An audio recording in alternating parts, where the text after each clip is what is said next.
Oke, selamat malam semua. Wah, hari ini ramai sekali. Selamat malam buat yang di Wisma Bersama. Selamat malam buat yang di rumah masing-masing dan juga yang di Kalimantan Barat. Ya, bagi seluruh siswa, mahasiswa, dan mahasiswi serta staf dan guru-guru di sana, dosen-dosen ya. Saya akan share screen. Hari ini kita akan membahas tentang manajemen konflik khususnya di dalam komunikasi pasangan. Jadi saya tidak akan membahas konflik secara umum tapi lebih terfokus kepada komunikasi. Saudara-saudara, kita di sini sering mendengar tentang konflik ya. Konflik kadang-kadang kita tidak suka dengan kata itu bukan? Dan kita bahkan lebih menyukai menjauhi daripada konflik.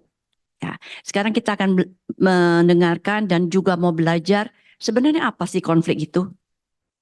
Ya, saudara-saudara, konflik itu menurut kata aslinya dari bahasa Latin, dari configere, ya, con bersama figere adalah memukul.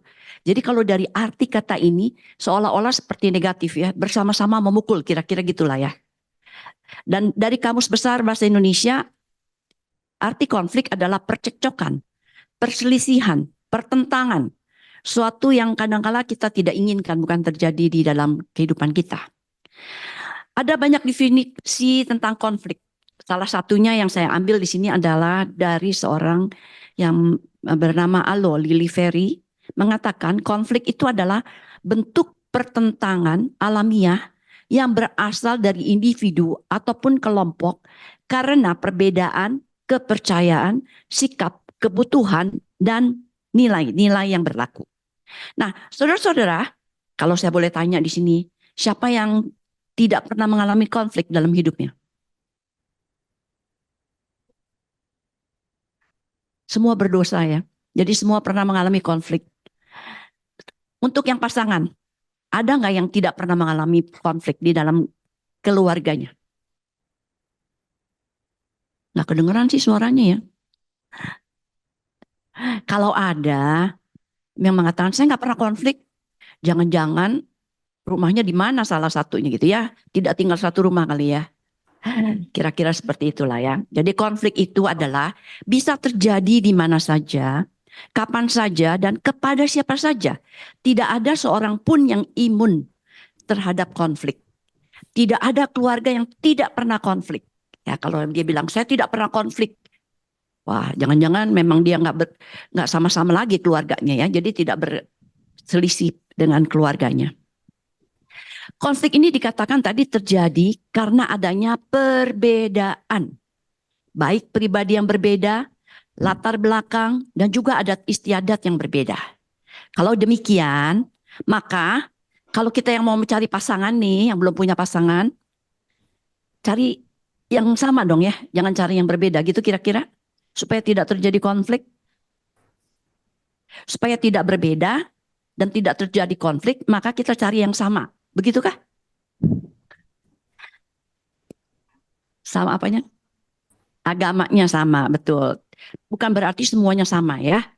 Karena di dalam kitab Kejadian 2 ayat 24 dikatakan, Tuhan mempersatukan laki-laki dan perempuan. Sama nggak laki-laki dan perempuan? Beda ya. Jadi kalau yang bilang saya mau cari yang sama, waduh bahaya juga gitu ya, yang sejenis laki-laki dan laki-laki, perempuan dan perempuan. Dan itu tidak diperkenankan oleh Tuhan. Karena Tuhan mengatakan mempersatukan laki-laki dan perempuan. Ini jelas adalah dua gender yang berbeda. Dua jenis kelamin yang berbeda dengan dua sifat dan peran yang berbeda. Kalau demikian, salahkah firman Tuhan? Kita mau cari kebahagiaan di tengah keluarga, lalu terjadi pertentangan karena perbedaan. Lalu kita cari yang sama-sama, kita kira begitu. Jadi mana yang benar?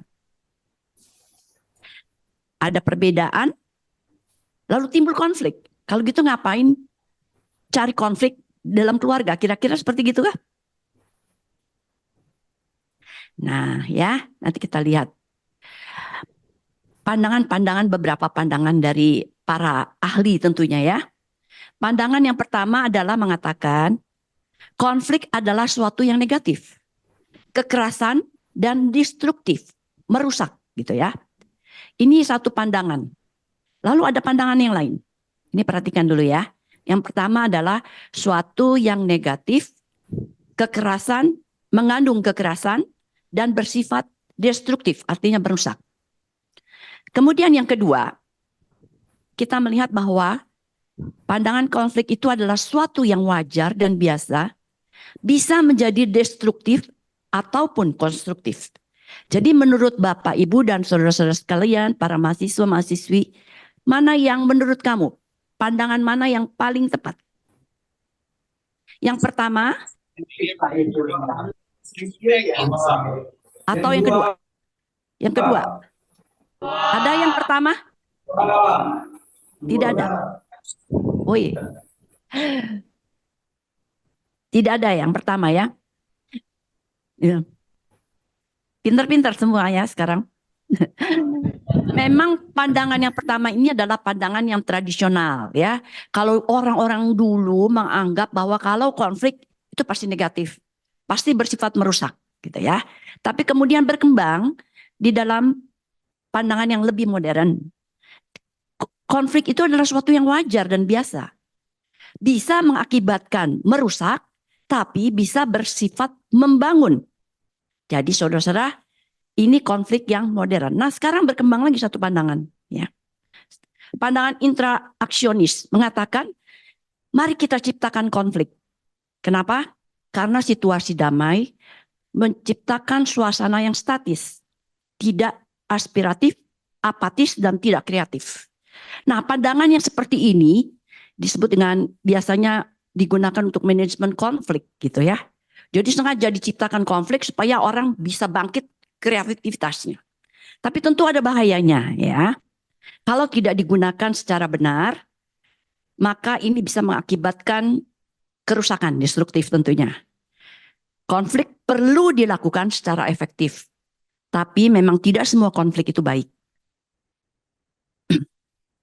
Sekarang kita mau melihat dulu dari firman Tuhan ya. Saya bacakan dari Efesus 5 ayat 19 sampai 25, kemudian ayat 28 sampai 29. Efesus 5 ayat 19 sampai 25. Demikian firman Tuhan. Efesus 5 ayat 19 sampai 25. Dan berkata-katalah seorang kepada yang lain dalam mazmur, kidung puji-pujian dan nyanyian rohani. Bernyanyi dan bersoraklah bagi Tuhan dengan segenap hati. Ucaplah syukur senantiasa atas segala sesuatu dalam nama Tuhan kita, Yesus Kristus kepada Allah dan Bapa kita.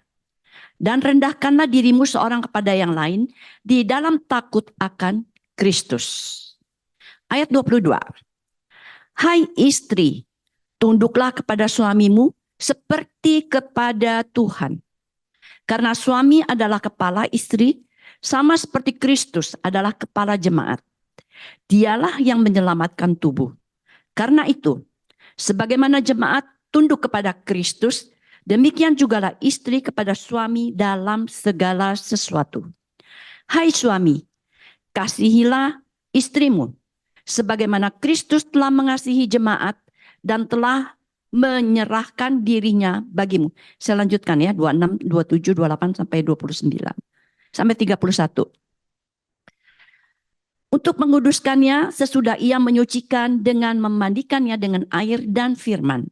Supaya dengan demikian ia menempatkan jemaat di hadapan dirinya dengan cemerlang tanpa cacat atau kerut atau yang serupa itu. Tetapi supaya jemaat kudus dan tidak bercelah. Demikianlah juga suami harus mengasihi istrinya sama seperti tubuhnya sendiri. Siapa yang mengasihi istrinya? Mengasihi dirinya sendiri. Sebab tidak pernah orang membenci tubuhnya sendiri, tetapi mengasuhnya dan merawatnya sama seperti Kristus terhadap jemaat. Karena kita adalah anggota tubuhnya. Sebab itu laki-laki akan meninggalkan ayahnya dan ibunya dan bersatu dengan istrinya, sehingga keduanya itu menjadi satu daging. Saya ambil lagi kemudian dari Efesus 6 ayat 23 sampai 24 ya. Damai sejahtera dan kasih dengan iman dari Allah, Bapa dan dari Tuhan Yesus Kristus menyertai sekalian saudara. kasih karunia menyertai semua orang yang mengasihi Tuhan kita, Yesus Kristus dengan kasih yang tidak binasa. Nah, saudara-saudara, dari ayat ini saya akan menggarisbawahi beberapa kata-kata ya. Yang pertama adalah berkaitan dengan pasangan tentunya. Hai istri, ayat 22 ya. Hai istri, apa katanya ayat ini? Tunduklah kepada suamimu. Tunduk apa tanduk? Tunduk ya, beda dikit. Tapi seringkali istri menanduk suaminya juga kali ya. Tapi enggak ada yang di sana dan di sini ya. Sini istrinya baik-baik kok ya. Tunduklah kepada suamimu. Kemudian ayat 25 dikatakan, hai suami, kasihilah istrimu. Kasih siapa? Istrimu, bukan orang lain ya. Seperti engkau mengasihi tubuhmu sendiri. Kemudian ayat 31. Laki-laki dan perempuan menjadi satu daging. Dan ayat 23 dikatakan tadi, suami adalah kepala istri. Kristus adalah kepala di tengah-tengah jemaat atau di tengah-tengah keluarga. Dan akhirnya apa yang diperoleh dalam kitab Efesus 6 ayat 23 dan 24 dikatakan, akhirnya damai sejahtera ada di tengah-tengah kita dan kasih karunia menyertai kita semua. Kalau kita mau mencari damai, kalau kita mau mendapatkan kasih karunia Tuhan di tengah-tengah kita, maka apa yang perlu dilakukan istri? Tunduklah kepada suamimu. Hai suami, apa yang harus dilakukan kepada istrimu? Kasihilah istrimu. Dan di sini kita bisa melihat ketika suami dan istri menjadi satu daging. Ya, ini perkataan yang harus diperhatikan. Satu daging. Ketika dia dari dua menjadi satu, tidak bisa dipisahkan lagi. Ya, karena Tuhan berfirman, apa yang dipersatukan Tuhan tidak boleh dipisahkan oleh siapapun juga. Kalau kita mengatakan ada satu, ya ini satu nih. Satu, ketika dia mau berpisah, maka satu ini terpecah menjadi satu bagian, satu bagian. Ketika terpecah ini bukan lagi satu, ya. Jadi ini sudah tidak utuh.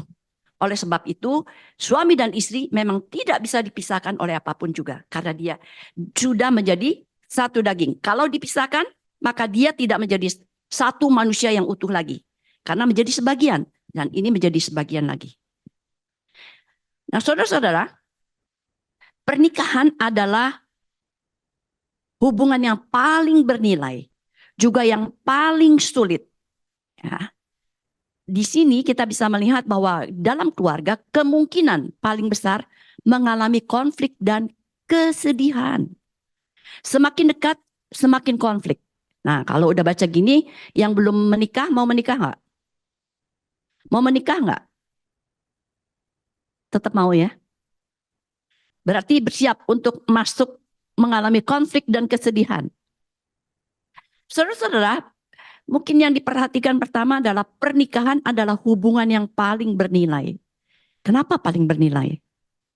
Karena dari pertama, dari kitab Kejadian Tuhan juga mengatakan laki-laki dan perempuan dipersatukan di dalam pernikahan. Jadi ini adalah suatu inisiatif daripada Allah ya. Satu mandat yang diberikan oleh Tuhan kepada manusia untuk bersatu di dalam hubungan suami istri. Untuk menjalani keluarga sehingga terjadi prokreasi, yaitu akan muncul generasi-generasi berikut di dalam kehidupan ini.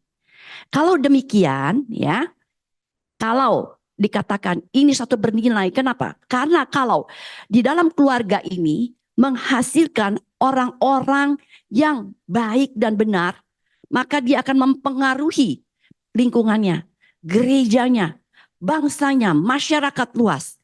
Itulah sebabnya pernikahan dalam keluarga adalah yang paling bernilai, karena ini akan mempengaruhi seluruh kehidupan di dalam dunia. Kenapa dikatakan paling sulit?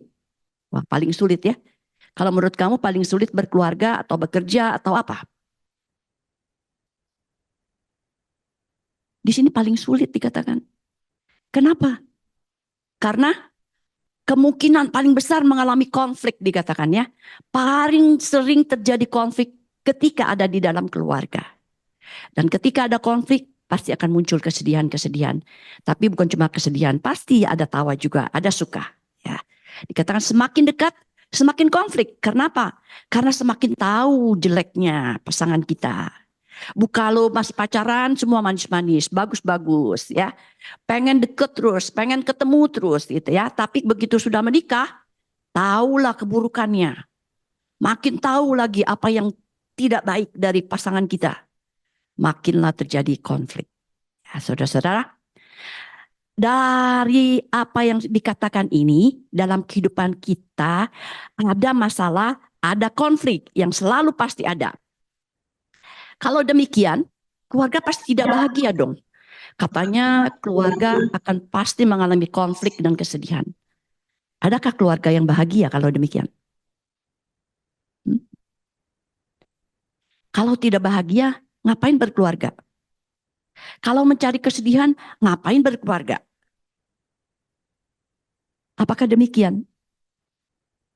Keluarga tidak bisa bahagia karena ada konflik. Saudara-saudara, keluarga yang berbahagia adalah bukan keluarga yang tanpa konflik. Tapi keluarga yang bahagia adalah keluarga yang dapat mengelola konflik dengan benar. Karena keluarga dibentuk oleh dua pribadi yang unik masing-masing. Yang berbeda ya, berbeda gendernya, berbeda kepribadiannya, berbeda perannya masing-masing dalam kehidupannya.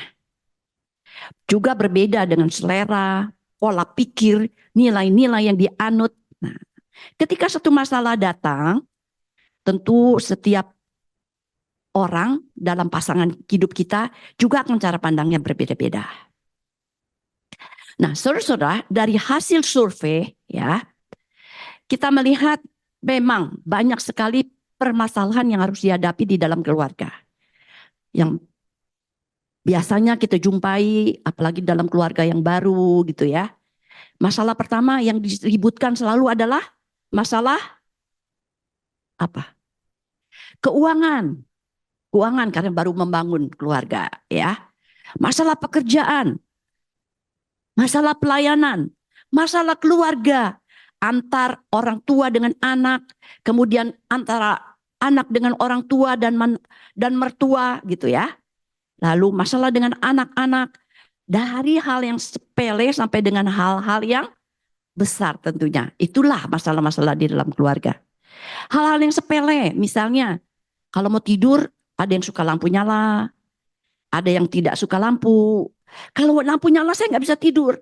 Satu lagi pasangan bilang kalau lampu mati saya juga nggak bisa tidur gitu ya. Jadi ribut dulu sebelum tidur gitu kan kira-kira. Ada juga yang masalah AC, ada yang suka dingin, ada yang tidak suka dingin. Sebelum tidur berebutan gitu ya. Mau nyalain AC atau tidak. Kemudian masalah juga meletakkan hal-hal yang sepele, letakkan barang, baju, handuk gitu ya. Yang satu rapi, taruh di tempatnya. Yang satu buru-buru ya letakin aja. Aduh ngapain sih? Ya sembarang aja gitu ya. Gak usah diributin lah hal-hal kecil. Kira-kira begitulah. Jadi hal-hal sepele pun bisa menjadi konflik. Dan juga di dalam masalah pasangan, masalah seksual juga bisa menjadi masalah dalam keluarga. Masalah penghasilan bagi keluarga suami istri yang bekerja. Nah, masalah-masalah ini bisa membuat konflik yang berkepanjangan dan membesar ketika tidak dikelola dengan benar. Dan hasil survei membuktikan bahwa banyak sekali terjadi perceraian. Kalau di Amerika, di Eropa, di negara barat, itu lebih dari 50% pernikahan berakhir dengan perceraian. Nah, kalau di Indonesia kelihatan lebih baik, kelihatan ya. Perceraian yang tercatat di kantor agama itu adalah 24,8%. Ini hasil tahun 2021 BPS ya. Jadi saudara jangan mengatakan bahwa Indonesia rendah. Ini cuma kantor agama. Artinya kantor yang mencatat untuk orang-orang yang beragama Muslim, tidak mencatat untuk orang-orang beragama lain. Jadi kalau di total tentu akan lebih tinggi, ya. Nah, saudara-saudara, dikatakan bahwa 9,3% pernikahan hanya bisa bertahan 1 sampai 2 tahun. Ini tahun-tahun awal pernikahan, ya. Tahun-tahun masih pengenalan. Kemudian 28,6% pernikahan bertahan selama 5 sampai 9 tahun. Lalu 4-3% bertahan selama 30 tahun. Ya, jadi memang mendekati 40% lebih, ya. Memang dikatakan bahwa ini data di Eropa, ya. Indonesia belum punya data seperti ini. Jadi saudara-saudara, kalau melihat begini, memang terjadi pergeseran nilai di dalam pernikahan. Kalau dulu orang menikah berusaha semungkin untuk tidak bercerai, gitu ya. Walaupun terjadi percekcokan, pertengkaran antara suami istri gitu ya. Mereka berusaha untuk bertahan. Malu kalau bercerai, kira-kira gitulah ya. Tapi sekarang mereka dengan tidak malu-malu, ya. Saudara bisa lihat di media sosial para artis dengan bangga mengumbar perceraian mereka. Ya, para selebritis semua dengan bangga mengatakan, saya sudah tidak cocok lagi. Saya akan bercerai. Jadi pergeseran nilai di dalam nilai-nilai pernikahan sudah berubah. Nah, saudara-saudara, bagaimana dengan kita? Apakah kita masih bisa tetap bertahan dengan nilai-nilai yang ditanamkan dalam firman Tuhan? Bahwa apa yang dipersatukan Tuhan tidak boleh dipisahkan oleh manusia dengan alasan apapun juga. Nah, saudara-saudara, jadi sebelum melangkah masuk ke dalam pernikahan, berhati-hatilah dulu. Cari pasangan yang tepat, ya. Jangan setelah menikah baru wah, kaget. Kok pasangan saya seperti ini? Selama ini lihat apa? Gitu ya. Jadi buka mata lebar-lebar sebelum menikah. Betulkah dia pasangan hidupku? Ya, karena kita menikah bukan cuma sekali, 1 tahun, 2 tahun, 30 tahun, bukan, tapi seumur hidup sampai Tuhan memanggil kita. Ya, saudara-saudara, karena di dalam pertikaian, ya, di dalam konflik yang dialami, itu mempunyai dampak dua. Bisa destruktif, bisa konstruktif. Konstruktif itu ya, bukan konstruktif. Yang pertama destruktif. Dampak yang destruktif itu dampak konflik yang mengakibatkan rasa terluka dan sakit hati. Saling menyalahkan, saling menyakiti, ada dendam gitu ya. Atau bisa diam-diam aja, tapi sebenarnya hati membara. Tapi kelihatan semua dingin-dingin, adem-adem gitu ya. Padahal hatinya membara banget gitu ya. Contohnya, misalnya ketika salah satu orang dari pasangan pernah melakukan perzinahan gitu ya. Tidak mau membahas permasalahan ini. Berusaha untuk mempertahankan pernikahan. Diam-diam, tidak pernah mau membahas. Takut melukai hati katanya gitu ya. Padahal masih ada yang belum terselesaikan dan masih memendam di hati. Yang sewaktu-waktu bisa meledak tentunya ketika itu terus dipendam. Maka ini akan bersifat destruktif ya, karena konflik yang ada tidak diselesaikan dengan baik, tapi dibiarkan seolah-olah tidak ada apa-apa ya. Atau kan ada orang yang sudah mengungkapkan lalu seringkali diungkit-ungkit terus sama pasangannya ya. Kamu kan dulu begini, kamu dulu begini, kamu dulu begini. Padahal si pasangan ini sudah benar-benar mengakui dan tidak mau melakukan lagi. Dan ini akan terus berkonflik ya. Jadi atau mengungkit kelemahan-kelemahan dari pasangan kita. Selalu menyalahkan kesalahan-kesalahan kepada pasangan kita. Nah, saudara-saudara, kalau kita terus saling menyakitkan, ini akan merusak hubungan suami istri. Dan mungkin bisa berakhir dengan perceraian.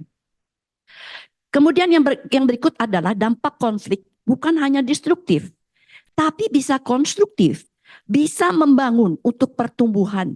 Ya, saudara-saudara, kok bisa konflik untuk membangun pertumbuhan?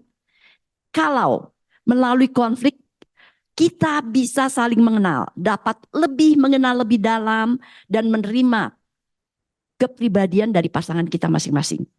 Kita ketika konflik, Kita tahu, oh ternyata dia tidak suka seperti ini. Oh ternyata dia bukan tipe orang yang seperti ini. Dia diam bukan berarti dia cuek kepada saya. Tapi memang dia sedang berpikir misalnya seperti itu gitu ya. Jadi dengan konflik kita tahu kebutuhannya. Kita makin tahu kepribadian dia. Kita tahu keinginannya. Dan kita makin menerima keberadaan pasangan kita. Sehingga lain kali kita nggak berbuat lagi seperti itu. Ya, jadi makin bertumbuh. Makin dewasa kita ya. Bukan seperti anak-anak yang selalu menuntut. Tapi kita makin mengenal, makin menerima, dan akhirnya terjadilah pertumbuhan di dalam pernikahan itu. Untuk itu, kita harus merubah diri kita. Cara pandang kita. Ya. Bukan kita hanya menuntut pasangan kita yang berubah. Tapi bagaimana kita berubah dimulai dari diri kita. Bagaimana kita memandang pasangan kita yang dulunya seperti ini. Oh ternyata dia seperti ini. Pandangan kita, pola pikir kita yang dirubah. Jangan hanya menuntut pasangan kita untuk berubah. Berubahlah, dimulai dari diri kita masing-masing. Di dalam kitab Matius 7 ayat 12 juga dikatakan, perlakukanlah orang lain seperti kita ingin diperlakukan.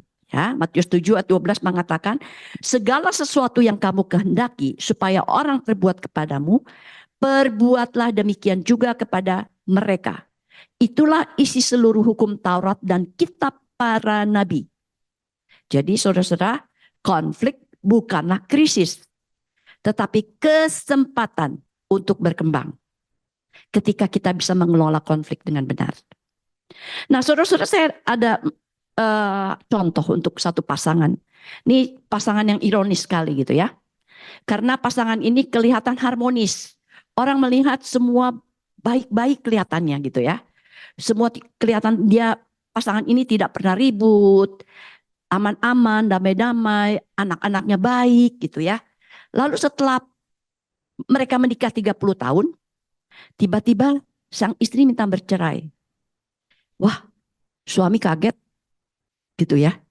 Selama ini tidak pernah berbicara tentang hal-hal masalah-masalah besar. Dan selama ini istri tidak pernah menuntut apa-apa. Kenapa tiba-tiba ingin bercerai? Padahal selama ini kelihatan aman-aman dan damai-damai. Ternyata sang istri ini selama hidup dia menikah dengan pasangannya yang kelihatan baik-baik ini memendam suatu perasaan sang istri yang tidak pernah dikeluarkan kepada sang suami. Hal sepele dimulainya. Ketika sang istri mempunyai makanan kesukaan, ya, dia suka ayam bagian pahanya, gitu ya. Dikasih dada sama suaminya. Kenapa? Karena suami ini suka sekali dada, bagian dada ayam. Sehingga dia tidak perlu tanya-tanya lagi, dia berusaha untuk memberikan yang terbaik buat istrinya. Apa yang saya sukai, saya kasih kepada sang istri. Tanpa pernah berkomunikasi. Sang istri menganggap, saya suka paha, tapi saya kasih dada. Suami saya jahat banget ya. Kasih yang tidak saya suka. Padahal suaminya berusaha untuk memberikan yang terbaik kepada istrinya. Sampai akhirnya si istri berpikir, nanti setelah anak-anak menikah, saya akan menuntut untuk berpisah. Jadi dia menunggu bertahun-tahun, dia pendam terus perasaan ini gitu ya. Supaya ketika sudah selesailah tugas saya mendidik anak-anak, maka saya akan berpisah dengan suami saya. Waktu diungkapkan untuk bercerai, sang suami bertanya kenapa. Istri pun tidak mau mengungkapkan perasaannya. Apa penyebabnya? Sampai akhirnya mereka bercerai. Karena si istri tetap ngotot gitu ya. Lalu sang istri hidup berpisah dengan suaminya. Suaminya sebenarnya mengasihi istrinya. Tapi dia tidak pernah mengungkapkan perasaannya kepada si istri ini. Sehingga satu kali setelah satu hari berpisah, dia kangen sekali sama istrinya gitu ya. Dia ingin berjumpa. Tapi dia tidak berani gitu ya. Dia ingin berbicara. Tapi bagaimana caranya? Lalu dia coba telepon gitu ya. Coba telepon, sang istri masih panas gitu ya. Telepon berbunyi, suaminya dia matiin. Berkali-kali dia matiin. Suaminya lalu berhenti menelpon. Besok suaminya mencoba lagi. Begitu juga yang dilakukan. Istri masih panas, matiin lagi, matiin lagi. Sampai hari ketiga suami mencoba dan si istri tetap memperlakukan yang sama. Lalu akhirnya hari keempat suami tidak menelpon lagi. Si istri mulai gelisah. Ya, kemarin telepon-telepon, kenapa sekarang enggak? Tapi dia tidak berani juga menelpon gitu ya. Akhirnya hari berikutnya dia coba telepon, tidak diangkat-angkat. Wah, kenapa nih? Gitu ya. Dia mau datang ke tempat suaminya, datang enggak. Tapi akhirnya dia beranikan diri. Dia datang ke tempat suaminya dan pintu memang tidak terkunci, dia masuk. Ketika dia masuk, dia menjumpai suaminya terjatuh di samping ranjang dan sudah meninggal. Dia kaget sekali. Dan kemudian dia temukan sebuah tulisan di samping ranjang. Surat yang ditujukan untuk dia oleh suaminya ditulis bahwa selama ini sang suami begitu mencintai istrinya sampai dia berusaha menyenangkan dari hal yang kecil, dia katakan, untuk makanan pun saya berikan kamu paha, saya berikan dada, itu kesukaan saya, tapi saya berikan kepada kamu karena saya begitu menyukai itu dan saya mau berikan kepada kamu. Sang istri sangat kaget karena selama ini dia menyangka dia diberikan oleh suaminya karena suaminya tidak suka si istri ini mendapatkan sesuatu yang dia sukai. Tapi sudah terlambat. Saudara-saudara, dari kisah ini apa yang dapat saudara pelajari? Apa yang terjadi dengan pasangan ini? Sebenarnya ada cinta, ada saling mencintai, tapi tidak ada komunikasi untuk menyatakan cinta dan menyatakan bahwa dia membutuhkan orang yang dicintai. Jadi saudara-saudara, cinta saja perlu dikomunikasikan. Ya, kalau demikian mari kita lihat dasar daripada pernikahan. Ya. Dasar pernikahan kita perlu lihat. Kenapa? Untuk bisa mengelola konflik. Pernikahan adalah inisiatif dari Allah, ya. Tadi di Kejadian 2 ayat 24 dikatakan, sebab itu seorang laki-laki akan meninggalkan ayahnya dan ibunya dan bersatu dengan istrinya sehingga keduanya menjadi satu daging dan tidak boleh dipisahkan oleh apapun juga oleh manusia, ya. Matius 19 ayat 6. Jadi saudara-saudara, memang pernikahan itu inisiatif dari Allah. Bukan cuma hanya saya mau, saya suka. Tapi apakah betul itu pasangan yang sepadan yang Tuhan berikan kepada kita? Temukanlah itu sebelum Anda menikah. Sehingga kita bisa mendapatkan pasangan yang betul-betul Tuhan tepatkan menjadi pasangan kita. Ya. Kemudian yang kedua, dasar di dalam mengelola konflik ini, bahwa konflik dapat diselesaikan. Jadi bukan konflik tidak dapat diselesaikan. Semua konflik dapat diselesaikan. Tapi untuk menyelesaikan konflik diperlukan pengorbanan dan pengampunan. Ya, jadi saudara-saudara, di Efesus 4 ayat 32 dikatakan, tetapi hendaklah kamu ramah seorang terhadap yang lain, penuh kasih mesra dan saling mengampuni. Sebagaimana Allah dalam Kristus telah mengampuni kamu. Ada pengorbanan, ada pengampunan. Kemudian yang ketiga, pernikahan dapat memuaskan dan tahan lama. Jadi tidak benar bahwa ketika kita ada konflik lalu langsung cepat-cepat kita bercerai karena pernikahan saya cuma segini. Saya tidak dapat hidup dengan orang yang tidak dapat membahagiakan saya. Ya, saudara-saudara, pernikahan bukan cuma sekedar mencari kebahagiaan, tapi pernikahan adalah bagaimana kita bisa menyenangkan hati Tuhan, ya, memuliakan Tuhan melalui pernikahan kita. Dan pernikahan bukan hanya untuk memuliakan Tuhan, tapi juga kita yang menjalani dapat dipuaskan, dapat bertahan lama, ya. Di dalam Efesus 5 ayat 23 dikatakan, karena suami adalah kepala istri sama-sama seperti Kristus adalah kepala jemaat. Dialah yang menyelamatkan tubuh. Ketika kita meletakkan bahwa Tuhan adalah kepala rumah tangga kita, kepala keluarga kita, maka segala konflik pun dapat diselesaikan. Bukan karena kita ahli dalam mengatasi konflik, bukan karena kemampuan kita, tapi karena ada Tuhan bersama-sama dengan kita. Nah, saudara-saudara, kita juga melihat bahwa Dari hasil survei ya. Hasil survei menyatakan bahwa pernikahan yang berbahagia itu ditetapkan karena komunikasi yang baik. 97% mengatakan komunikasi yang baik membuat pernikahan berbahagia.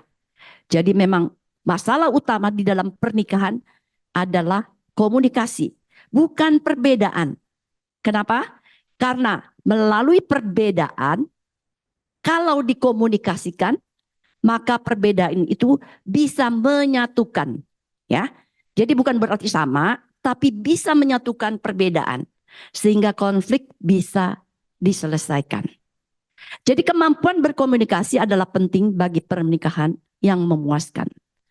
Semua perbedaan pribadi, latar belakang, adat istiadat, pola pikir, perasaan, dan lain-lain, semua dapat diselesaikan jika ada komunikasi.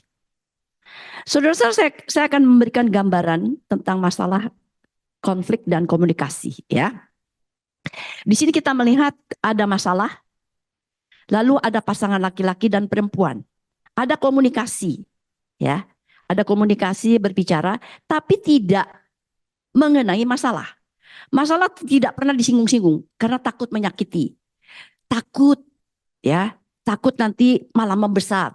Jadi masalah yang ada tidak pernah disinggung-singgung, tidak pernah diselesaikan. Dia cuma berkomunikasi untuk hal-hal yang ringan saja, yang menyenangkan saja, ya. Padahal masalah ini makin lama makin besar ketika dibiarkan. Karena kita tahu bahwa komunikasi adalah dasar dari kehidupan berkeluarga. Nah, ini gambaran yang kedua. Adalah gambaran ketika laki-laki dan perempuan berkomunikasi. Tapi bukan cuma hal-hal sepele, tapi dia juga membahas tentang masalah-masalah yang terjadi di dalam kehidupannya. Sehingga mereka membahas masalah, menyelesaikan bersama-sama masalah yang mereka hadapi. Nah, komunikasi menjadi kunci ketika mereka mau menjalani kehidupan keluarga yang berbahagia. Saudara-saudara, kita bisa melihat bahwa komunikasi itu bukan sekedar kata-kata melulu gitu ya, tapi bisa yang verbal dan non-verbal. Penyebab komunikasi yang menyebabkan konflik tentu di sini dikatakan perbedaan latar belakang ya. Setiap orang bertumbuh dengan aturan-aturan yang berbeda ya, setiap daerah punya adat istiadat berbeda, punya aturan keluarga yang berbeda. Ketika bertemu di dalam satu rumah, maka muncullah aturan-aturan yang berbeda-beda. Ikutin yang mana nih? Gitu ya. Suami punya aturan sendiri, istri punya aturan sendiri. Bagaimana bisa menyatukan aturan? Lewat komunikasi tentu ya. Karena pribadi yang unik, punya aturan masing-masing, bisa dikomunikasikan. Sehingga kita menetapkan mana aturan-aturan yang berlaku di dalam keluarga.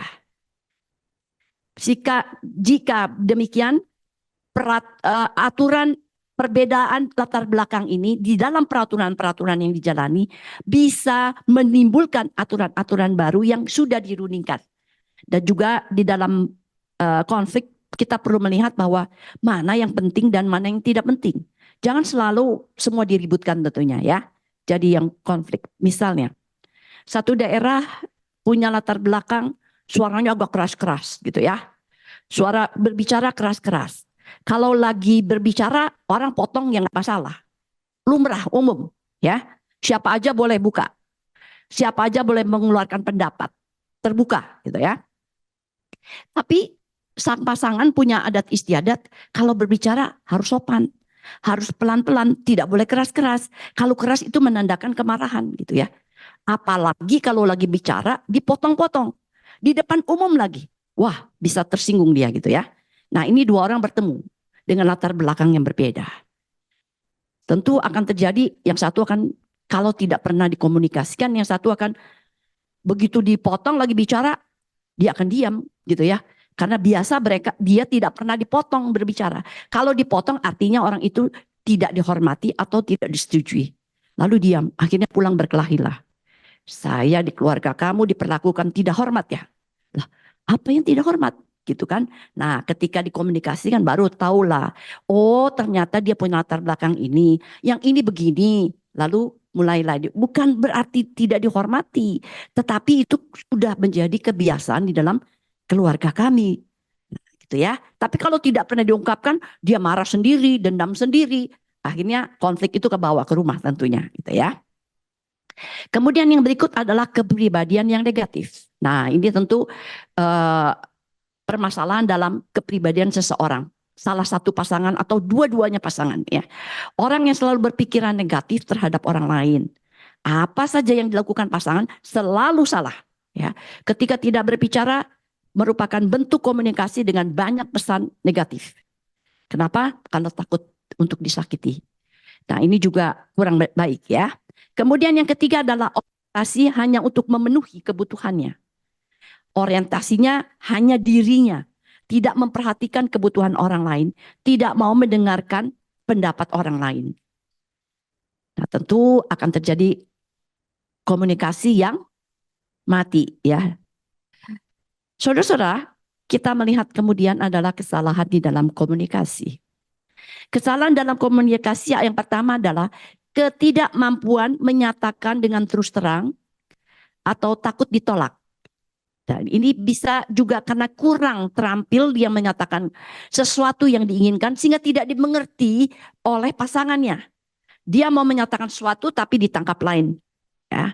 Atau memang dia tidak bisa terbuka benar, tidak berani terang-terangan, takut ada penolakan. Ya.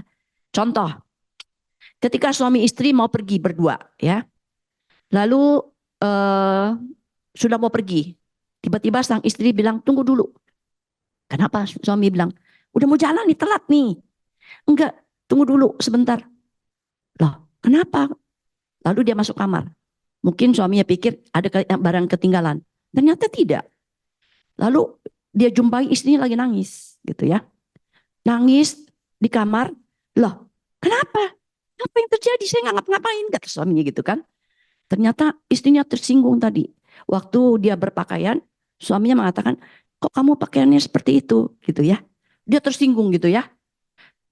Akhirnya dia diam-diam gak berani menyatakan ketersinggungannya, tapi dia langsung menangis gitu ya. Nah, ini komunikasi yang takut untuk berterus terang gitu ya. Tiba-tiba uring-uringan, ngambek gitu ya. Kemudian komunikasi tanpa kasih. Nah, komunikasi tanpa kasih ini adalah komunikasi yang untuk menyalahkan orang lain. Ketika terjadi satu konflik lalu menyalahkan orang lain. Gara-gara kamu sih. Maka terjadi seperti ini ya. Saya kan sudah bilang, jangan lakukan itu gitu ya. Jadi merasa bahwa dialah yang paling benar. Pasangan yang selalu salah. Untuk menunjukkan bahwa saya ini paling hebat loh ya. Kemudian yang berikut ada perbedaan prinsip atau nilai-nilai atau adat istiadat yang berlaku. Membuat cara penyampaian yang kurang tepat ya. Latar belakang suami bahwa ada satu pandangan nilai bahwa yang paling benar adalah suami. Istri tidak pernah benar misalnya ya. Selalu suami yang paling benar, tidak boleh dibantah. Nah, istri tidak boleh ikut campur, lalu merasa tertekan gitu ya. Kenapa? Karena adat di sana laki-laki yang paling berperan, yang harusnya dominan. Nah, si istri berbeda dari lingkungan yang berbeda. Kemudian yang berikut adalah cara komunikasi yang kurang tepat. Nah, komunikasi ada bermacam-macam teknik ya. Seorang yang bernama Martin Buber menemukan teori mengenai I and do gitu ya. Jadi ketika saya berbicara harus sejajar dengan pasangan saya. I and do gitu ya. Bukan I and I. I and I artinya saya seperti berbicara sendiri gitu. Orang lain nggak mengerti, nggak peduli. Pokoknya saya mau ngomong. Atau I and it. Artinya saya anggap orang pasangan saya itu, saya berkomunikasi dengan orang yang lebih rendah dari saya. Nah, ini tentu komunikasi yang kurang tepat gitu ya. Atau yang satu lagi adalah it terhadap it. Artinya memang tidak nyambung pembicaraannya. Yang satu ngomong kemana, yang satu ngomong mana, nangkepnya seperti apa. Nah, saudara-saudara, kalau kita sudah tahu bagaimana kesalahan dalam komunikasi, tentu kita harus belajar juga bagaimana berkomunikasi yang baik tentunya. Yang pertama adalah mendengarkan dengan telinga dan hati. Artinya, Ada ketulusan ketika kita mau mendengarkan pasangan kita yang mau bercerita. Ya, dengan hati, ada empati gitu ya. Sehingga pesan yang diinginkan bisa tersampaikan. Nah, saudara-saudara, kalau sebagai pasangan ya, suami dan istri, kalau gitu ya, suami pulang kerja lalu pengennya santai dong, sudah stres di kantor, banyak kerjaan, banyak permasalahan, datang ke rumah pengennya santai dong ya. Lalu istri berjumpa dengan suaminya, kepengennya bercerita satu hari ini apa yang terjadi gitu ya. Karena selama ini satu hari dia hanya bekerja saja di rumah. Dari cuci, masak, bersih-bersih, siapin makanan, merawat anak, terus sampai dia mau mengeluarkan isi hatinya kepada si suami. Begitu pulang, keluarlah gitu ya, keluh kesah. Suami kira-kira bicaranya seperti apa ya? Ketika sudah lelah, capek, pengen istirahat, lalu dengar keluhan daripada istri. Kira-kira para suami apa responnya? Hah? Dengerin, ya dengerin sih, dengerin deket-deket, tapi pikirannya kemana-mana gitu kan ya. Terus kalau udah lama, aduh saya mau istirahat dulu ya, saya mau makan dulu ya gitu kan. Sehingga apa yang disampaikan oleh istri, si istri merasa tidak diperhatikan gitu ya. Tapi belajarlah untuk mendengarkan dengan telinga dan hati. Tapi bukan saya membenarkan istri loh ya. Nanti juga ada hal-hal di mana istri juga salah ketika menyampaikan sesuatu dengan tidak tepat gitu ya. Karena pesan yang tersampaikan tadi dikatakan bisa lewat verbal, bisa nonverbal gitu ya. Dan pesan yang disampaikan yang nonverbal itu ditangkap 58%, lebih besar dari verbal kata-kata. Kata-kata itu hanya 7% yang ditangkap. Tapi yang nonverbal 58% dan intonasi suara 35%. Jadi ketika suami mendengarkan kata-kata istri tapi tidak memberikan respon atau iya iya iya gitu ya kira-kira. Tapi memang tidak ada perhatian ke situ, itu dirasakan juga gitu ya oleh sang istri. Jadi mendengarkan pasangan Anda, mengetahui bahwa Anda sudah mendengar dan mengerti apa yang dikatakan. Jadi bukan segenar kata-kata, tapi sungguh-sungguh mendengar dan mengerti apa yang diucapkan. Lalu kemudian dikatakan bahwa kita harus mendengarkan dan mengerti dan memberi empati, ya. Empati, bukan simpati ya. Empati ini jadi melihat dunia dari pandangan pasangan kita. Kenapa dia berbicara seperti itu? Mengapa dia mempunyai pandangan seperti itu? Ya. Mengasihi pasangan dengan hati dan juga dengan telinga dan juga dengan pikiran. Ya, kalau cuma hati aja itu cuma simpati. Semua yang dikatakan istri, iya, iya, iya, iya. Ya karena saya mengasihi istri. Tapi tidak ada logikanya, tidak ada analisanya ketika salah, iya aja gitu ya. Nah, perlu juga pikiran supaya kita tahu mana yang benar, mana yang tidak, dan itu disampaikan ketika ada satu pandangan tentunya. Kemudian yang berikut adalah kata-kata yang meneguhkan. Katakanlah cinta ya kepada pasangan kita. Kalau masih pacaran, sering kali ya, sering kali menyatakan cinta, masih menggebu-gebu gitu ya. Tapi ketika sudah menikah 5 tahun, gak usah 5 tahun lah ya, 3 tahun, kemudian 5 tahun, bahkan di atas 10 tahun. Masihkah ada kata-kata cinta kepada pasangan kita? Saya mengatakan ini bukan karena pasangan saya sering mengungkapkan cinta, enggak juga. Ya. Pasangan saya seorang yang dari Sumatera, ya tahulah ya bapak-bapak di sini yang dari Sumatera, kaku sekali gitu untuk mengungkapkan kata-kata romantis. Memeluk aja juga jarang-jarang lah gitu ya. Kalau di rumah masih oke. Tapi kalau di luar gak berani dia gitu ya. Masih takut, malu-malu gitu. Padahal kita suami istri. Nah itulah adat istiadat yang sering kita alami di dalam keluarga ya. Khususnya untuk daerah-daerah tertentu tentunya ya. Jadi bapak-bapak apakah masih sering mengatakan cinta dan ibu-ibu masih suka mengatakan cinta kepada pasangannya? Bukan cuma menyatakan cinta, tapi saya membutuhkan kamu. Saya membutuhkan engkau sebagai pasangan saya. Itu diperlukan gitu ya. Kenapa? Kalau istri memang perlu dikasihi. Itu dikatakan ya, dikasihilah istrimu. Bukan tunduklah kepada istrimu, enggak ya. Tapi kebutuhan suami memang dikagumi, dihormati. Kalau istri dikasihi, dimengerti, dihargai ya. Kalau suami dikagumi, dihormati gitu ya. Punya otoritas di dalam keluarga sebagai pemimpin. Nah, itu pun kita bisa dapatkan di dalam firman Tuhan. Jelas tadi dikatakan kepada suami, katakan apa? Kasihilah istrimu. Kepada istri, hai istri, hormatilah suamimu. Betul sekali ya. Betul sekali apa kata firman Tuhan. Dan itu yang kita alami dan kita hadapi di dalam keseharian kita. Kebutuhan seorang istri dan kebutuhan seorang suami.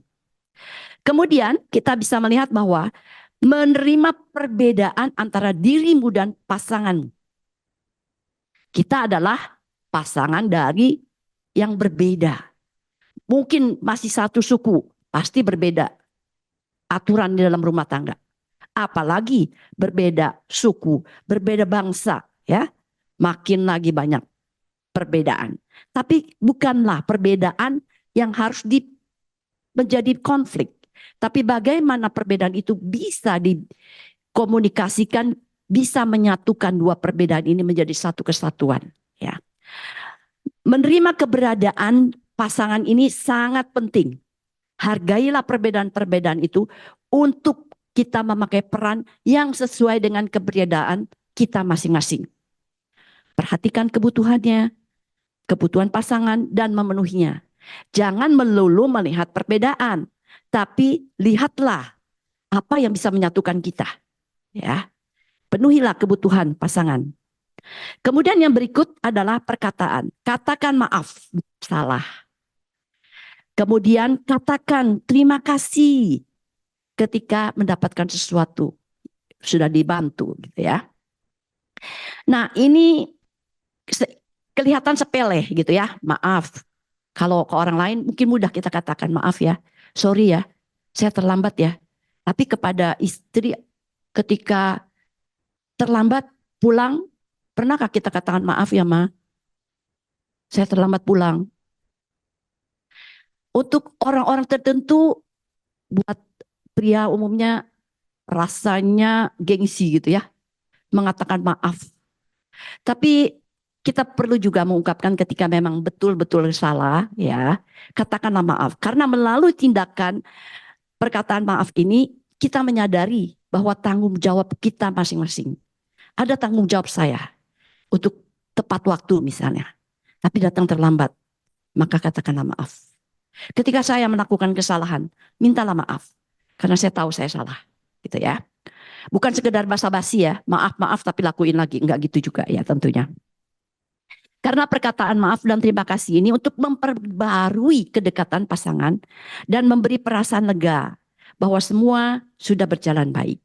Nah, saudara-saudara, memang sekali lagi saya lihat kehidupan saya tentunya ya, dari latar belakang suami saya juga kadang-kala sulit untuk mengatakan maaf. Walaupun kadang-kala ya, dia menyatakan bukan lewat kata-kata, tapi lewat perlakuan. Ya, dia tidak mengatakan kata-kata saya maaf, tapi ketika dia bersalah, dia memberikan saya satu hadiah gitu ya. Lalu berjalan bersama-sama, meluangkan waktu bersama, dan itu buat saya memang saya lihat ketika ada perubahan tentunya gitu ya. Dan buat saya akan saya tidak melulu kan bahwa suami saya yang begitu terus, saya juga kadang-kadang begitu gitu ya. Sulit untuk mengatakan maaf kalau saya merasa dia lebih salah dari saya gitu. Masa saya minta maaf gitu ya. Paling saya diam aja. Lalu jadi saudara-saudara belajar untuk mengatakan maaf ya. Kalau sekarang sejak saya mengerti akan komunikasi yang benar, tentu saya ajarkan kepada anak-anak saya, kepada cucu-cucu saya gitu ya. Kalau salah, ayo sorry, saya bilang. Kalau dikasih sesuatu, terima kasih, katakan thank you, saya bilang. Ya, diajar berarti untuk hal-hal yang demikian. Kemudian yang berikut adalah komunikasi lewat sentuhan, ya. dan kemesraan. Lewat belayan, bergandengan tangan, mengusap kepala, memeluk. Nah, bapak-bapak udah berapa lama nih tidak belai-belai istrinya, tidak gandengan tangan gitu kan? Ah, saya masih belai-belai gitu ya, tapi cuma di kamar kali ya. Tapi kalau di luaran, aduh, canggung gitu ya. Memeluknya gitu ya. Saudara-saudara, kenapa ini dikatakan komunikasi lewat sentuhan? Kalau kita melihat secara anatomi tubuh, maka di kulit kita itu memang terdapat jutaan ujung saraf. Penerima peras, alat peraba gitu ya. Penerima sentuhan. Ketika disentuh, dia akan mengirimkan pesan itu ke otak. Ya, maka otak akan mengeluarkan zat kimia yang sesuai dengan kondisi saat itu. Kalau dibelai, dia merasakan kenikmatan gitu ya, maka akan keluar zat-zat eh, endorfin gitu ya, sukacita, suka. Tapi begitu dipukul, ini akan mengirim pesan ke otak, maka keluar zat yang adrenalin, menjadi marah gitu ya. Nah itu secara anatomi tubuh pun memang berpengaruh sentuhan ini di dalam hubungan kita berrelasi tentunya. Kemudian eh, sentuhan ini memang diperlukan ketika pasangan sudah habis untuk kata-kata, ya berkata-kata udah habis, udah ya kita lakukan dengan sentuhan tentunya. Yang berikut adalah waktu berkualitas. Waktu berkualitas ini diperlukan. Jadi jangan bilang saya mengasihi tapi tidak pernah berjalan bersama-sama, tidak pernah berkomunikasi sama-sama. Penting untuk bersama-sama menunjukkan saling memperhatikan untuk berbicara konflik dan memecahkannya secara bersama-sama. Ya, saudara-saudara, tidak mudah untuk melakukan ini, mudah untuk dikatakan gitu ya. Tapi tidak sulit juga kalau mau belajar untuk melakukannya. Mari kita lakukan ya. Yang belum melakukan, kalau yang sudah lakukan, saya sudah lakukan semua. Wah, puji Tuhan ya. Lakukan lebih sering lagi sehingga komunikasi akan lebih baik lagi tentunya. Nah, sebagai penutup, maka di sini dikatakan bahwa konflik yang dikomunikasikan adalah suatu harga yang harus dibayar untuk memperoleh keintiman yang lebih mendalam. Jangan takut terhadap konflik, tapi jangan cari-cari konflik tentu ya. Tapi bagaimana konflik yang ada harus kita hadapi dengan benar, berbicara, berkomunikasi bersama-sama untuk mendapatkan solusi yang terbaik tentunya di dalam kehidupan keluarga. Sampai sejauh ini, sudah berapa lama? Sudah berapa banyak konflik yang kita alami dalam keluarga? Lalu seberapa banyak kita bisa menyelesaikan konflik yang kita hadapi? Mari kita belajar bersama-sama ya untuk bisa mengatasi konflik, menghadapi konflik, untuk kita boleh bertumbuh di dalam kehidupan keluarga kita masing-masing. Kita semakin intim, maka akan semakin kuatlah kita menghadapi badai yang akan ada di hadapan kita. Terima kasih. Sampai di sini mungkin ada tanya jawab. Ya, silakan kalau ada yang mau jawab. Baik yang di tempat sini, yang di rumah masing-masing maupun yang di SKM. Silakan. Iya, tadi kan Bu sempat ada kalau nggak salah dengar tentang konflik yang efektif ya. Gimana caranya gitu. Boleh nggak sih Bu kasih gambaran kira-kira konflik yang efektif nih seperti apa gitu contoh dari pembahasannya gitu. Bahasanya ya mungkin ya, komunikasi yang efektif. Komunikasi, konflik yang efektif itu seperti apa gitu. Oke, suatu pertanyaan yang menarik ya. Konflik yang konstruktif ya. Sehingga bisa menghasilkan solusi tentunya. Saya boleh sharing kehidupan keluarga saya tentunya ya. Saya memang dengan suami saya dari latar belakang yang sangat-sangat berbeda gitu ya. Walaupun kita sama-sama guru sekolah minggu, sama-sama ngajar di kelas yang sama, tapi memang punya latar belakang yang sangat berbeda. Nah, dia sangat seorang yang sangat keras, tegas gitu ya. Dan mula saya berkenalan dengan dia, saya tuh kaget-kaget terus terang gitu ya. Suaranya keras gitu ya. Lalu saya katakan, kenapa kamu marah-marah melulu gitu kan? Loh, dia bilang, saya bukan marah, memang saya begini gitu ya. Memang saya seperti ini dari sononya gitu lah kira-kira ya. Memang suaranya keras, bukan berarti dia pemarah tentunya. Nah, dari situ saya juga mulai, oh dia ternyata marah. Tadinya saya sempat sedih juga gitu ya. Saya setiap ketemu dia, saya sedih gitu, kayak saya bentak-bentak dulu gitu. Tapi ternyata bukan bentak, memang karena kebiasaan dia seperti itu.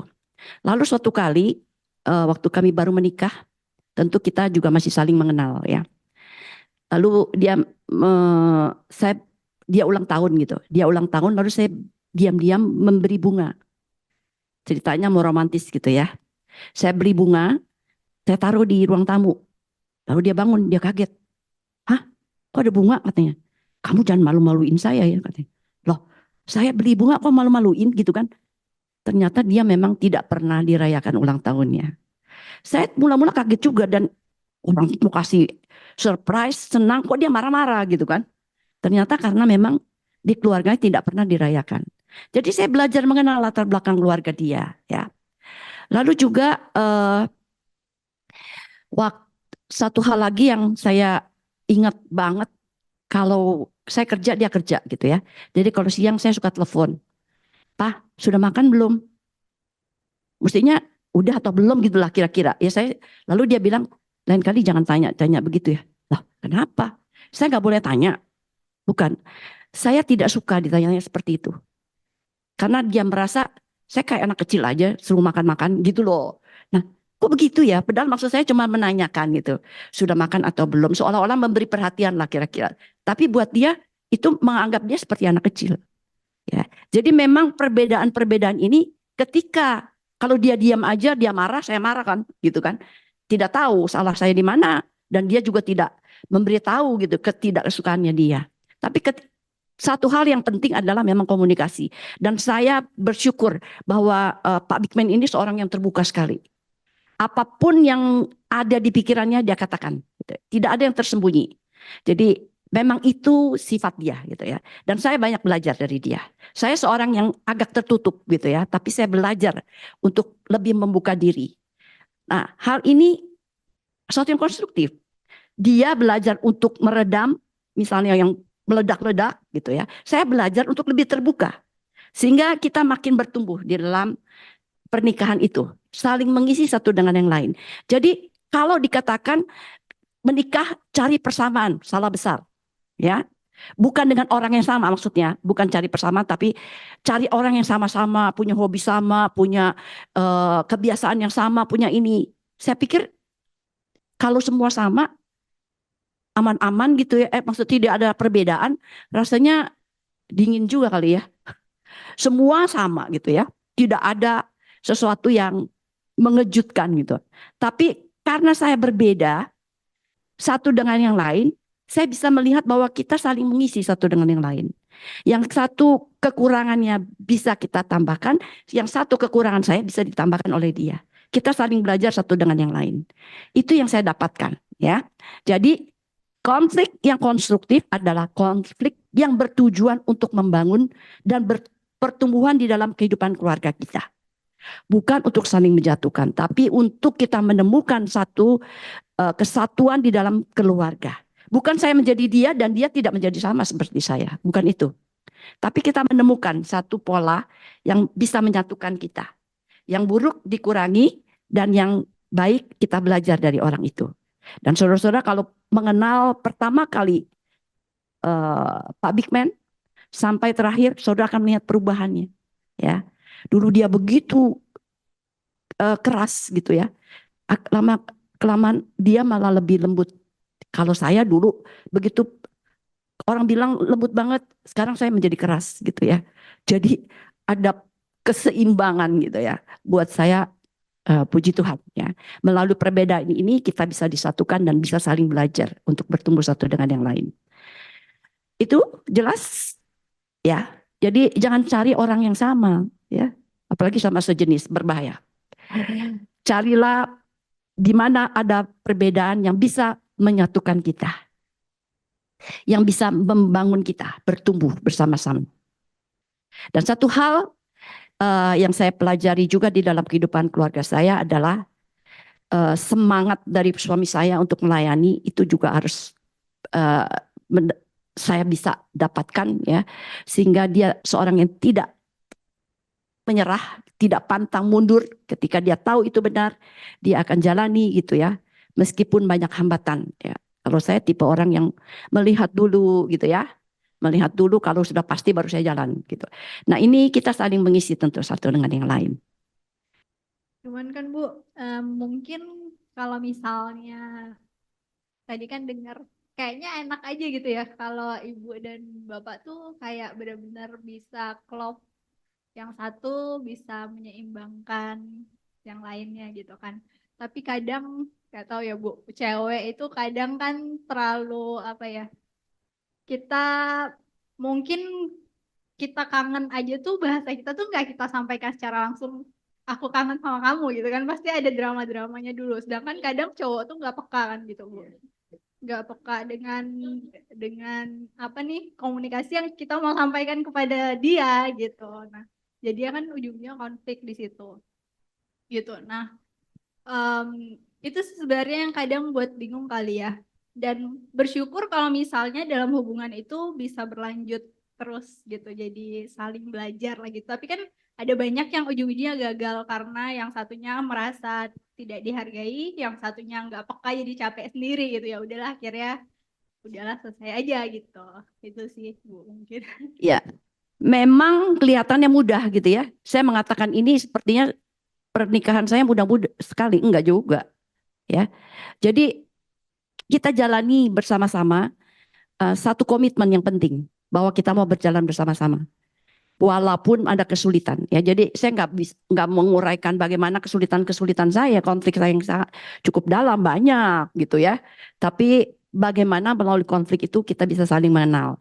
Untuk itu maka diperlukan kedewasaan bagi yang mau menikah, sehingga dia mengenal dirinya siapa, pasangan siapa, mau menerima keberadaan dirinya dan mau menerima keberadaan pasangannya. Itu dulu yang utama.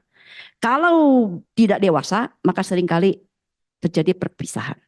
Untuk itu mereka ketika pacaran perlu berbicara secara intens, bukan cuma hahaha ketemu happy-happy gitu ya. Karena waktu saya berpacaran dengan Pak Big Man, terus terang tidak semanis seperti yang kamu katakan. Orang lain manis-manis, saya hampir nangis terus gitu.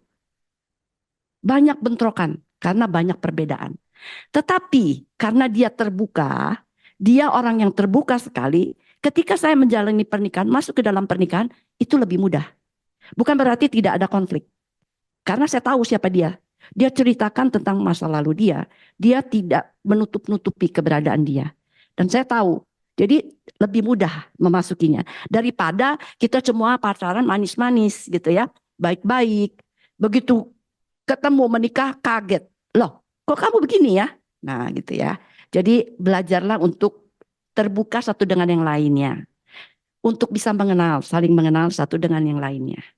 Sehingga ketika memasuki pernikahan itu akan lebih mudah. Bukan mudah ya. Tidak ada pernikahan yang mudah. Lebih mudah. Ya, nggak usah takut juga. Kok kayaknya serem-serem gitu ya. Nggak usah takut juga gitu ya. Karena saya merasakan, saya bersyukur gitu ya. Kalau dulu saya punya rencana, saya tidak mau menikah sebenarnya gitu loh ya. Tapi saya bersyukur saya ketemu Pak Bigman. Kalau nggak ketemu dia mungkin saya juga nggak menikah kali gitu kan. Karena dia berani menyatakan sesuatu gitu ya. Bisa mengubah juga uh, pandangan saya tentang sepernikahan. Jadi nggak usah takut ya. Tapi juga harus hati-hati. Jangan sembarangan. Temukanlah pasangan yang tepat. Sesuai dengan kehendak Tuhan, bukan kehendak saya sendiri. Berdoalah ya sebelum melangkah ke tindak lanjut dalam pernikahan. Karena pernikahan adalah seumur hidup. Ya, seumur hidup, bukan cuma sementara. Oke, jangan melihat melulu kelemahan-kelemahan dia. Hal-hal yang baik dari dia. Belajarlah untuk menghormati juga. Ya, memang katakan tadi perempuan lebih suka dikasihi diam-diam gitu ya. Laki-laki kalau nggak ngomong ya cuek aja, orang kamu nggak ngomong kok gitu kan, gitu ya. Tapi dengan bahasa tubuh kita belajar gitu kan ya. Ketika kita kangen, ketemu happy, kan dia juga bisa lihat dong, walaupun nggak diungkapkan. Lama kelamaan belajarlah. Mungkin kalau baru-baru agak sulit gitu ya. Oke, ada lagi yang lain? Mungkin dari saya Bu Greta kalau boleh. Boleh? Siapa nih? Pak Ucok. Oh, oke. Silakan Pak Ucok. Baik, Mau nambahin ya? bertanya Bu Ya. terkait komunikasi. Mhm. Kita kan tahu misalnya kita sebagai pekerja gitu ya, pasangan suami istri dulu yang bekerja, ataupun salah satu ada yang stay at home lah. Tapi karena salah satu bekerja, itu kan ngabisin waktu kan di pekerjaannya lah, kurang lebih 8 jam sehari, ditambah dengan perjalanan bisa jadi 4 jam lebih gitu ya. Sampai di rumah tuh udah capek gitu Bu, ya kan? Kadang mau bertukar pikiran, mau cerita dikit aja kayaknya juga karena udah lelah, atau bahkan kadang-kadang juga di rumah kembali bekerja gitu. Jadi ada banyak hal misalnya di keluarga juga yang perlu tadinya didiskusikan akhirnya terlewatkan gitu. Nah, akhir-akhir ini kan sering banget digaungkan adanya me time gitu ya. Jadi kita perlu self help gitu, menolong diri kita juga dengan mendedikasikan waktu kita untuk apa sih istilahnya, membuat membuat senang diri gitu. Nah, tapi kalau untuk pasangan, apakah memang perlu gak sih Bu, kita sebagai pasangan couple itu perlu mendedikasikan waktu agar kita suami istri gitu punya waktu di mana kita tuh hanya hanya suami istri aja, berbicara hal-hal penting lainnya gitu di luar aktivitas sehari-hari gitu. Misalnya apakah berdua pergi kemana makan, atau dining bareng gitu misalnya, atau pokoknya eh, keluar dari rutinitas sehari-hari lah. Nah, apakah memang itu perlu dilakukan untuk eh, pasangan agar bisa tetap menjaga komunikasi itu bisa berjalan dengan baik, Bu? Mungkin itu aja sih. Terima kasih, Bu Greta. Oke, terima kasih buat Pak Ucok ya. Memang kalau pasangan suami istri kerja ataupun suami kerja istri di rumah udah capek ya, pulang kantor ke rumah pengen santai, istri mau cerita udah capek gitu ya, ada masalah akhirnya tertunda tadi seperti Pak Ucok katakan. Lalu kapan kita bicarakan? Maka diperlukan waktu berdua, waktu berkualitas untuk bukan cuma membahas tentang masalah tapi juga untuk meningkatkan hubungan relasi suami dan istri gitu ya. Kapan? Tentu carilah waktu yang tepat gitu ya. Nah kalau waktu berkualitas ini kalau kita anak-anak masih kecil tentu kita nggak bisa berdua-berdua melulu dong. Setiap minggu berdua, anak ditinggal terus, ya kan kapan buat anak-anak. Jadi mungkin waktu berkualitas ini ketika anak-anak masih kecil kita perlu bersama-sama ya. Refreshing, weekend gitu kan. Tapi bukan berarti meninggalkan waktu untuk berdua. Perlu Pak. Kapan? Ya waktu carilah hari liburan. Ketika anak-anak bisa dititip sementara, tapi jangan sering-sering ya Pak.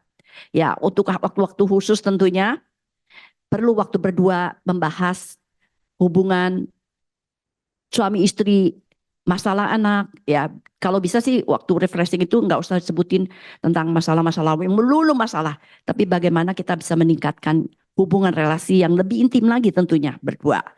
Nah, kapan waktunya? Tentu cari waktu yang tepat, Pak. Kapan waktu yang paling tepat? Perlu juga ya. Nah, berhubungan dengan me time, artinya kalau sudah pasangan, ya jangan sering-sering lah me time ya. Ketemu alumni, lalu ketemu mantan, akhirnya tertarik lagi, muncul lagi masa lalu gitu ya. Ya itu berbahaya ya. Jadi lebih baik lakukanlah berdua gitu ya, refreshing. Kalaupun santai berdua ketika rekreasi, kan ada juga waktu ketika masing-masing, misalnya istri berbelanja, bapak bisa baca buku, bersantai, itu kan bisa kan? Ya, walaupun pergi bersama-sama, ada waktu juga untuk bersendiri gitu ya. Jadi kalau dulu saya pergi sama suami saya, sama anak-anak, biasa kami memang pergi beramai-ramai anak-anak. Tapi anak-anak punya acara sendiri gitu ya. Mereka mau pergi jalan-jalan silakan. Lalu kami berdua gitu ya. Kami berdua di hotel. eh, Ya menghabiskan waktu bersama-sama berdua. Bisa berbicara, bisa berkomunikasi. eh, lebih intim lagi tentunya gitu ya. Waktu ini perlu dilakukan Pak ya. Jadi cari waktu yang tepat. Kapan kita pergi berdua? Kapan kita pergi bersama-sama dengan anak-anak? Tentu jangan sering-sering ditinggalkan anak-anak juga tidak baik. Itu yang saya bisa sampaikan Pak. Atau Pak Ucok punya pengalaman lain? Silakan. Enggak sih Bu, itu aja pertanyaannya Bu. Cukup. Makasih Bu Greta. Oke, sama-sama Pak Ucok. Ya, siapa dari STT? Siapa? Ya, pertanyaannya gini, Bu. Dia minta solusi dan saran sih. Bagaimana cara menghadapi atau menanggapi orang ketika kita melakukan kesalahan? Semua masa lalu kita dibuka dan diumbar-umbar. Padahal orang tersebut mengatakan masalah masalah masalah apa nih ya? Hari ini cukup, oh ya, masalah hari ini cukup hari ini gitu. Tapi ketika kita melakukan kesalahan, dia tuh sering mengungkit masalah dari sejak berkenalan atau masalah yang biasa dikatakan sudah kita lupakan begitu Bu. Jadi dia minta solusi dari orang-orang yang suka mengungkit masalah gitu sih Bu. Itu yang pertama Bu. Nah yang kedua ada juga ini pertanyaan tentang ya lingkup keluarga gitu. Orang yang memiliki buah hati. Bagaimana sih pengaruh konflik terhadap anak Bu? Karena di zaman sekarang itu dia bilang banyak anak yang rusak karena sebuah konflik keluarganya. Itu sih Bu, dua pertanyaannya. Terima kasih. Oke, terima kasih. Yang pertama masalah orang yang suka ngungkit-ngungkit. Nah, orang ini mesti diajarin gitu ya. Jangan ngungkit-ngungkit gitu ya. Paling tidak kalau kita yang menghadapi orang seperti itu, makanya jangan terlalu banyak menceritakan hal-hal yang bersifat rahasia kepada orang itu. Ya, carilah orang yang tepat untuk diajak berbicara, berkomunikasi untuk hal-hal yang rahasia. Tapi kalau orang-orang yang seperti ini mengatakan gitu ya udah, jangan terlalu membawa apa ya, ditanggapilah ya. Kalau orang udah seperti itu dia akan melakukan lagi hal yang sama. Oh, ini pasangannya nih. Oh, ini pasangannya. Oh, sorry. Oh, ini pasangan setelah menikah. Sering mengungkit-ungkit masalah pasangannya, masa lalu pasangannya ya. Oke, gitu kah? Sudah menikah atau masih pacaran nih? Bukan Bu, ini lebih ke bukan pasangan sih Bu. Oh, bukan pasangan. Ya, tapi orang lain Bu. Tapi Orang punya lain, pasangan. ya udah. Kalau orang lain, ya jangan terlalu banyak cerita lah ya kepada Ya. orang seperti ini. Ceritakan kepada orang yang lebih tepat ya. Dan kalau sudah terlanjur ya udah sampai situ aja. Setelah itu jangan cerita-cerita lagi ya, hal-hal yang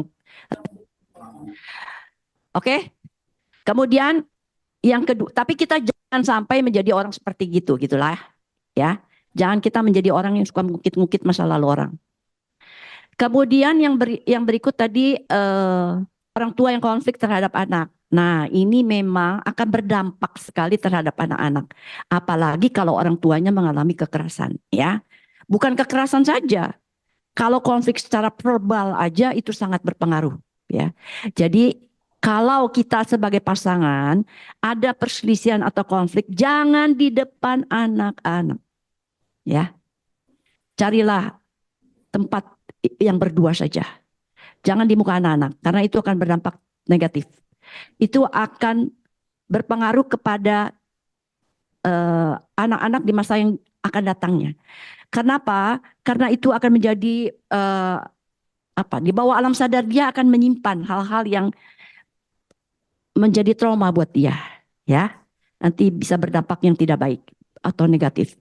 Jadi untuk Bapak Ibu yang kalau ada konflik masuk kamar pergi berdua, ya, atau pergi keluar. Nah, bahaslah konflik di situ. Jangan di depan anak-anak cekcok keras-keras gitu. Itu saja. Oke. Bu, dari saya Sudah. masih satu lagi Bu, dari saya Faisal. Ya, satu lagi terakhir ya. Udah 8:30 nih. Ya. Ya. Bu, kan tadi saya dengar penjelasan dari Bu. Ya, saya dengar penjelasan dari Bu, cara menyelesaikan konflik itu caranya dengan komunikasi kan Bu. Ya. Nah, tapi kenyataannya Bu, ada juga pasangan suami istri yang memang kalau makin komunikasi makin jadi Bu ya, masalahnya makin konflik mereka yang ada gitu. Nah, itu seperti apa gitu Bu melihatnya? Karena ini rata-rata biasanya sering ditemui gitu Bu. Terima Ya. kasih. Ya, betul sekali. Ya, masalah ini sering terjadi. Ketika mau dikomunikasikan, makin menjadi lagi. Oleh sebab itu, ketika kita mau mengatasi masalah, carilah waktu yang tepat. Waktu yang tepat kapan? Jangan lagi panas-panasnya. Ketika masih panas, akan keluarlah kata-kata yang tidak baik gitu ya, yang malah makin menyakitkan. Cari waktu yang tepat ketika hati sudah tenang, pikiran tenang, baru bahas konflik itu. Cari tempat yang tepat juga ya. Jadi untuk itu juga kita perlu belajar berkomunikasi, bagaimana menyampaikan sesuatu konflik itu supaya tidak menyakitkan hati dia, tetapi berita yang kita mau sampaikan sampai ya. Jadi untuk itu cari waktu yang tepat. Ketika kapan? Ketika hati sudah tenang, pikiran tenang, cari tempat yang tepat juga untuk membahas persoalan yang ada. Ya. Oke, jangan saking panasnya, pokoknya selesai hari ini. Saya mau hari ini, bukan selesai malah tambah persoalan. Ya, jadi kalau lagi masalah, jangan mengambil satu keputusan.